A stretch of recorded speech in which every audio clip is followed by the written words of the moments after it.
Combinación clave.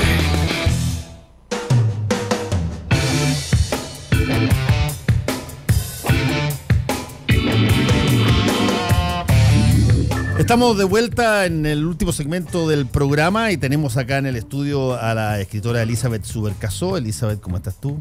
Muy bien, gracias. Mucho tiempo que no te veía y veo que traes obra nueva. El libro se llama La Patria de Cristal. Cortito. Sí, pues Y que todo tiene, un siglo. y que tiene esta característica de ser novela histórica. Novela histórica chilena. Chileno. Está anclada acá. Claro, es la historia novelada del siglo XIX en Chile. ¿Por qué el siglo XIX? Porque, Mira, la razón fundamental... no tenemos muchos siglos donde escoger, pero por eso claro, te digo. no tenemos muchos siglos donde escoger. Estamos ahora en el siglo XXI y estamos en una crisis, ¿verdad? Yo creo que cuando las personas y una sociedad está en crisis hay una tendencia natural a irse a la infancia, a averiguar qué pasó ahí, quiénes fuimos, cuál es la mochila que estamos acarreando. Y por eso me fui al siglo XIX yo misma, para entender un poco de dónde venimos, ¿no es cierto? Eso por una parte. Y por otra parte el siglo XIX, porque sabemos poco del siglo XIX. Sabemos un par de fechas, un par de nombres, que son todos los nombres de las calles, pero nadie nos enseñó quiénes eran estas personas. Conocemos muy poco a los gestores de este país, a los constructores de este país como en cuanto a seres humanos. Los conocemos en cuanto a la obra de Portales, la fecha de la batalla de Rancagua, la fecha del Pacífico, lo que gritó Arturo Prat cuando saltó a la Coahonga, etcétera. Pero son las cosas que nos enseñó la señorita de historia en el colegio. Entonces lo que yo me propuse acá es meterme un poco más allá y fundamentalmente contar la historia de los principios de este país, del primer siglo de este país, de manera entretenida. Porque lo que nos cuentan en el colegio la hace una historia muy aburrida, como si fuera una historia muy aburrida, y no es una historia, pero para nada aburrida, es una historia muy entretenida. Y escogiste este estilo de hacer la novela histórica, es decir, los datos factuales a los que tú haces referencia en la novela son rigurosos. Absolutamente. Pero los diálogos, las situaciones y todo eso, ahí es donde está yo la parte me di, novelada. claro, ahí donde yo me di las licencias, porque por supuesto que don Diego Portales probablemente no dijo eso, pero y también lo dijo, porque lo que pasa es que meterse con las palabras, con la manera que tenían de hablar y de expresarse en el siglo XIX, en una investigación es relativamente fácil y es por lo menos muy posible. Si no fácil, es muy posible, porque está todo documentado en cartas. Entonces tú sabes, por ejemplo, que Diego Portales era un putero y que hablaba pésimo, que tenía la boca más sucia de todos los... A pesar de pertenecer a la oligarquía y a la aristocracia. Claro, sabes, por ejemplo, que Bernardo Higgins tenía un lenguaje mucho más moderado, y si tú empiezas a pegar los datos de las historias de ellos, empiezas a formar también una estructura psicológica, a armar al personaje de carne y hueso, que es lo que yo traté de hacer y creo que logré ahí, porque este libro está respaldado, digamos, por una investigación larga de 5 años. Entonces yo tuve que hacer una especie de aprendizaje hacia concho de lo que fue ese siglo en la historia de Chile antes de ponerme a escribir. Estamos conversando con la escritora Elizabeth Subercaseaux, autora de La Patria de Cristal. La referencia al cristal me imagino que tiene que ver con que el cristal se rompe, es decir, es algo frágil, ¿no? Claro, tiene que ver con los principios, la vulnerabilidad, la fragilidad es como un niño, ¿no? Que cuando empieza a caminar tomado de las manos de su mamá, que en este caso eran los primeros libertadores, y también yo insisto en que Portales fue uno de los personajes más relevantes del siglo XIX, y también hizo un poco como de papá, de cierta manera, de patriarca, de cierta manera, y patriarca dictatorial y tremendo, de este país que había que ordenar de alguna manera según el criterio de él, y lo ordenó a su manera y de acuerdo a la constitución más antidemocrática que hemos tenido en Chile, que es la constitución del 33. donde él metió sus manos, lamentablemente. ¿Cuáles son los signos de antidemocracia de esa constitución más relevante a tu juicio? Bueno, primero que nada que esa constitución le confiere al presidente un poder tan enorme, Fernando, que el presidente en realidad no era un presidente, sino que nosotros teníamos aquí una suerte de monarquía sin rey, con un poder pero ilimitado.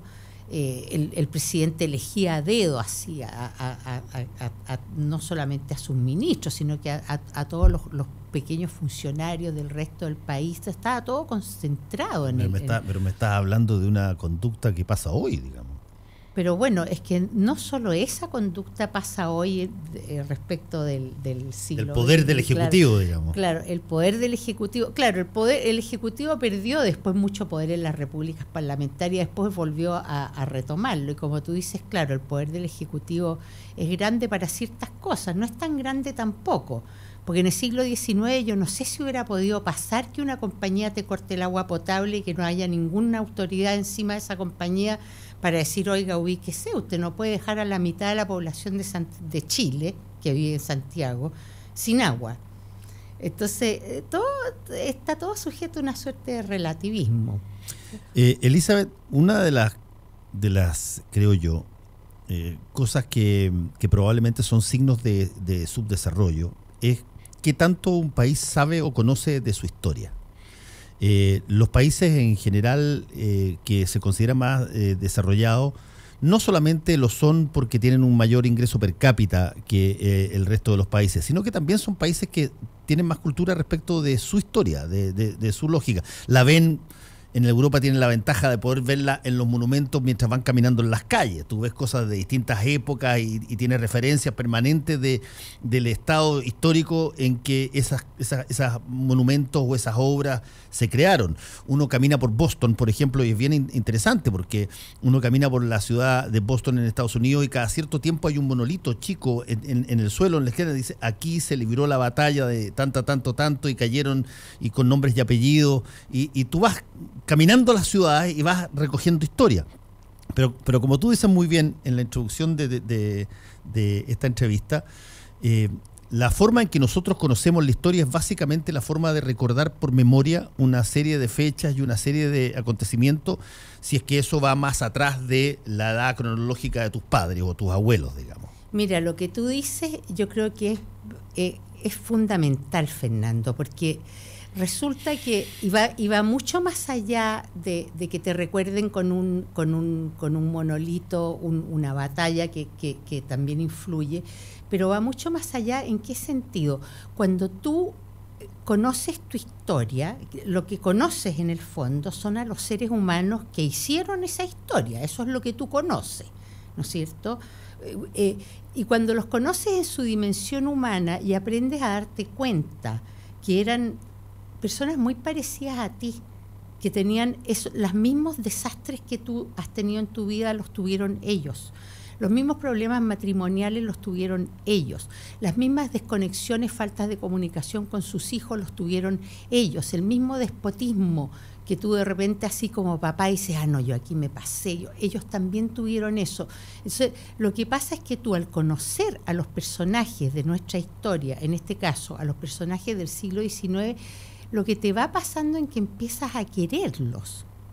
Y empiezas a dimensionar, sin un criterio así de catón y de juez, que este lo hizo mal, que este era un desgraciado, que este otro era un no sé qué, lo empiezas a querer en su dimensión humana, incluso con sus propios defectos. Y cuando tú empiezas a quererlos a ellos, empiezas a querer al país. Y cuando empiezas a querer al país, empiezas a quererte a ti mismo. Y yo creo que el grave problema, uno de los graves problemas que tenemos nosotros aquí en Chile es el maltrato, lo poco que nos queremos, lo poco que nos conocemos, lo poco que nos miramos. Es una cosa que es justamente lo opuesto de lo que pasa en Estados Unidos, como tú dices.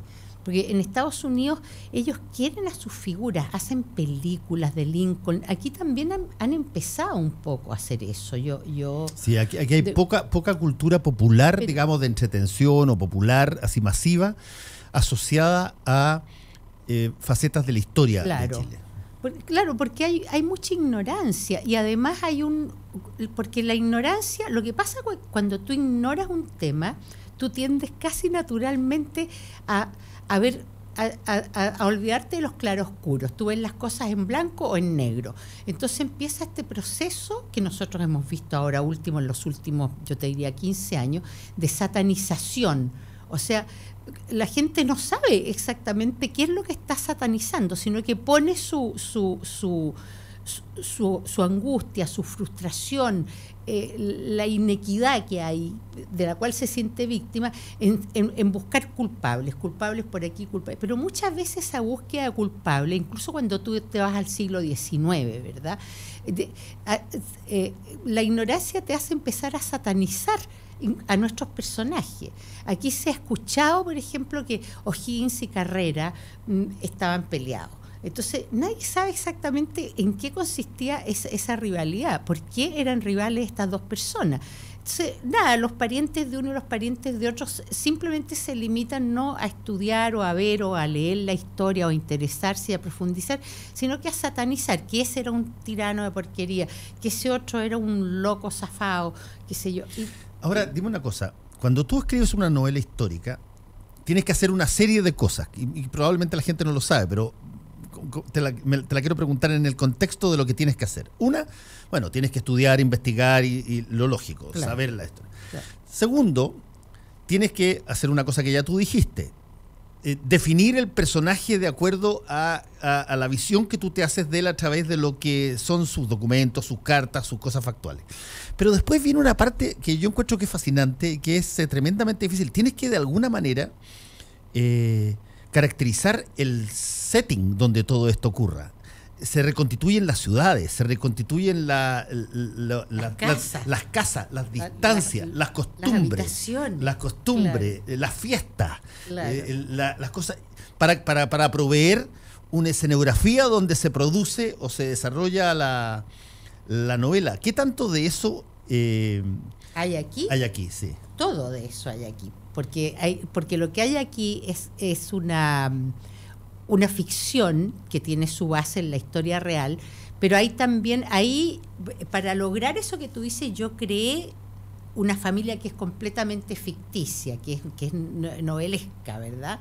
Y esa familia la usé justamente para lo que tú dices, para ver cómo eran los saraos, cómo se sentaban las señoras, qué es lo que servía Andrés Bello cuando convidaba a la gente a comer, porque convida a uno de los personajes de mi familia, el otro es primo de Diego Portales, la otra chica fue la que se casó con José Miguel entonces, Carrera. Creas una familia que te permite creo una familia articular. Que me permite meterme a la casa de alguien. ¿Te fijas? Entonces la casa de todos está puesta en la casa de esa familia, los muebles, los sillones con medallones, los bulls franceses de finales de siglo, etcétera, etcétera. Entonces tú eso es lo fascinante de escribir novela histórica y que a mí me imagino que a los historiadores también les pasa lo mismo. Por ejemplo, si tú lees a Leopoldo Castedo se metió mucho en las costumbres de la vida cotidiana, cómo eran los muebles, cómo eran los cuadros, qué es lo que comían, qué es lo que decían en los saraos, cómo se sentaban las señoras, etcétera, etcétera. Entonces, ese es el trabajo, a mi juicio, más entretenido, porque el otro trabajo es más lento, es más pesado, tienes que tener muchísima concentración, tienes que almacenar en tu cabeza una cantidad de datos impresionante. A mí no me gusta tomar nota, yo no tomo nota porque siento que pierdo mucho tiempo, entonces rayo los libros nomás. Entonces los datos fundamentales que mantengo en mi cabeza es en cuál libro yo voy a encontrar qué cosa. Y a veces de eso sí que tomo nota, o sea, digo ya Portales en el tal tomo de Barros Arana, por ejemplo, algo que me interesó, pero todo eso tienes que irlo almacenando tú, saber qué es lo que...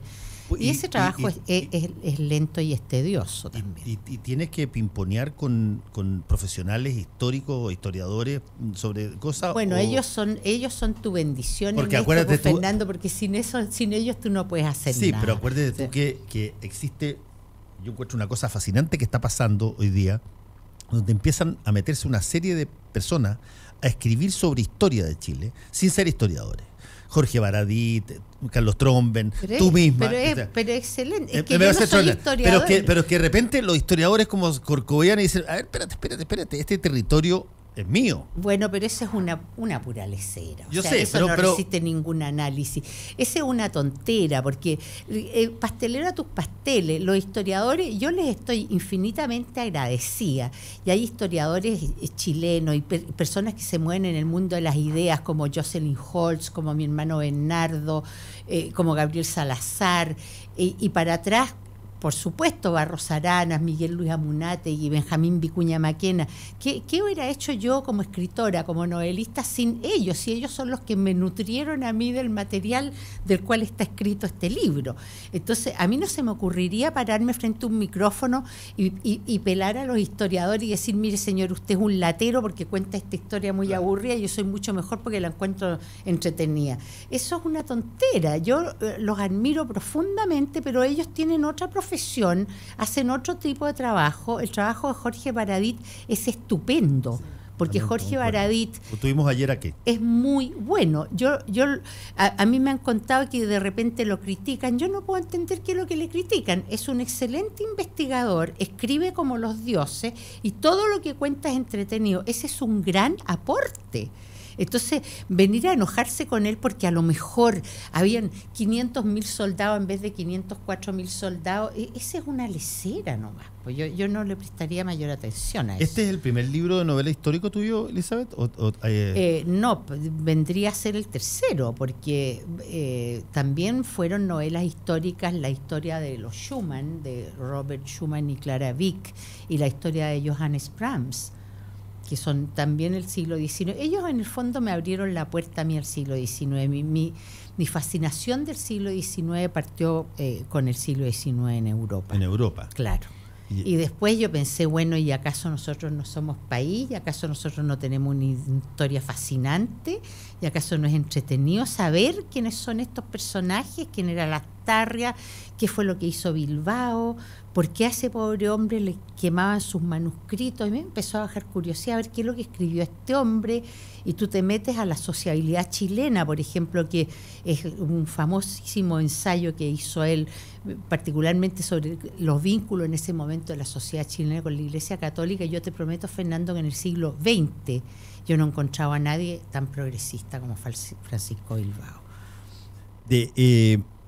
Sobre alguna de esas cosas te iba a preguntar.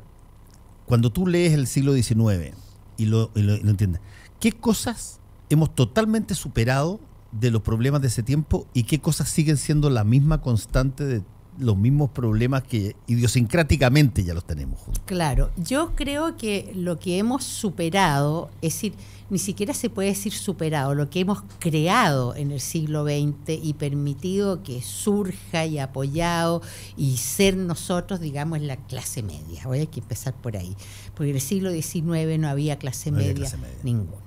Ahora, bueno, hemos superado tantas cosas que en verdad somos otro país. Nosotros tenemos problemas, pero no nos podemos ni siquiera comparar con lo que fue el siglo XIX. En términos de inequidad, por ejemplo, aquí hay todavía mucha inequidad, pero no hay nada que se pueda comparar con eso, porque en el siglo XIX estamos hablando de grandes palacios franceses, de toda la fortuna del salitre después de la Guerra del Pacífico, que debió haber sido manejada de manera que el país en su conjunto, como pueblo, como totalidad, con todo el país entero surgiera, se integrara de una manera más equitativa, más justa. Bueno, nada de eso pasó, se enriqueció la oligarquía, crearon estos palacios de una suntuosidad impresionante, porque los propios europeos quedaban impactados, pero no tanto por la suntuosidad de los palacios, sino que por 2 cuadras más allá había una chabola con techo de paja y con la gente viviendo en el barro con gorgoritos de caca, a 2 cuadras para allá. Entonces, eso era lo que el siglo XIX, Santiago en el siglo XIX era una ciudad que hasta, por ejemplo, Benjamín Vicuña Maquena, que fue un intendente genial y que no solo hizo el Cerro Santa Lucía, sino que arregló todos los sistemas de cañerías, aguas limpias, por lo menos un poco más limpias, pero hasta esa época Santiago era una ciudad asquerosa. asquerosa. La comida de los presos, por ejemplo, la cárcel estaba en la plaza de armas. La comida de los presos la cocinaban ahí mismo. A los presos que se morían o que mataban o que Portales hacía fusilar, los tiraban por la ventana para abajo de la cárcel. La plaza de armas estaba atravesada por una acequia, que era una acequia con desecho. Entonces imagínate tú el olor, las moscas, la suciedad, la infección, los ratones. Eso era Santiago, hasta muy entrado el siglo XIX. ¿Cómo vamos, pero ni medianamente, a comparar eso con lo que pasa ahora? No se puede, imposible. La educación, por ejemplo. Piensa tú que en el siglo XIX se hablaba a la hora de votar, por ejemplo, del alfabeto masculino. O sea, votó todo el alfabeto masculino. O sea, las mujeres ni siquiera votaban. ¿Qué era el alfabeto masculino? El alfabeto masculino, hasta donde yo entendí, era que votaban los que sabían leer, me imagino yo, de un cierto tiempo para adelante, porque antes ni siquiera yo creo que era necesario saber leer, no debe haber sido necesario saber leer, porque el analfabetismo era feroz. ¿Te fijas? Era un fuerte, expandido, mayoritario.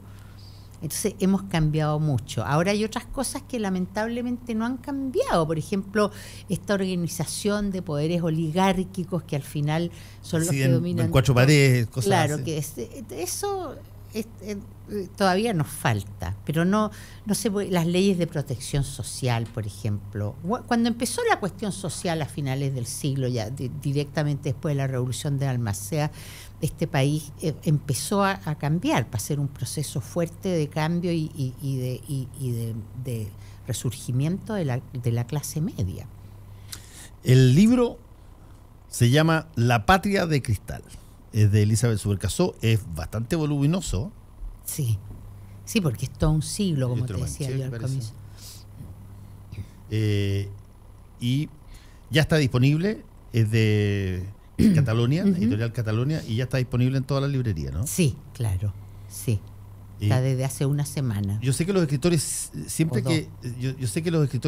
que terminan un libro ya tienen empezado otro, o tienen en la cabeza otro. No esperan ver cómo le va el libro antes de sacar el siguiente. ¿Hay algo? Claro, no solo eso, muchas veces trabajamos en paralelo. Por ejemplo, yo esta investigación la hice en paralelo con la de Brahms. Y ahora sí, yo fíjate que quiero seguir con el siglo XX. ¿También en Chile? Sí. Sí, ahí sí que ya hay varios sobrevivientes del siglo XX. Bueno, yo misma. Claro, por eso te digo, son muchas las historias es que más me pueden riesgoso. contar, es más claro. riesgoso. Y una cosa es que tú estés discutiendo sobre la historia, donde de alguna manera están los elementos. Pero riesgoso, ¿por qué? A mí me interesa que me digas tú por qué. No. ¿Te parece digo riesgoso? Digo riesgoso porque es mucho más cómodo. Estoy hablando desde la comodidad. Es mucho más cómodo hablar sobre determinadas épocas cuando básicamente tienes más distancia. Tienes una distancia, claro, que permite que uno tenga menos cortapisas para poder ver exactamente lo que pasó. Pero también está la cosa testimonial, que también es interesante, porque por ejemplo si tú tuvieras que hacer una historia del siglo XX en Chile, tendrías que claramente separarlo en tres grandes volúmenes, o en tres grandes capítulos, digamos, que es Alessandri, el senador del pueblo, que es Allende, y el caballero de los anteojos negros, que es Pinochet. Ese es el siglo XX nuestro. Entonces, yo la mitad Alessandri, por Alessandri te refieres aquí al León, claro, Arturo Alessandri, claro, Alessandri Palma, que fue el gran personaje de los primeros 30 años del siglo XX. Y después ya entramos es fácil seguirlo, porque hay tres grandes personajes ahí, que son Alessandri, Salvador Allende y Pinochet, mal que nos pese. Elizabeth Subercaseaux, muchas gracias por haber venido. La Patria de Cristal es el libro que ya está en todas las librerías. Vamos a ver el resultado de la encuesta. Pónganmela ahí antes de irme. ¿Cree que la mayoría del electorado demócrata cristiano votaría por Piñera en vez de Guillermo, como dijo Mariana Elwin? En caso de que no se presente Carolina Goich, el 52% dice que sí, el 48% dice que no. Está bien peleada la cosa. Bueno, vamos a ver qué pasa. Nos encontramos mañana. No mañana. No, el lunes. Qué bueno. Fin de semana. Chao. Fueron 3 horas de información, opinión y debate junto a Fernando.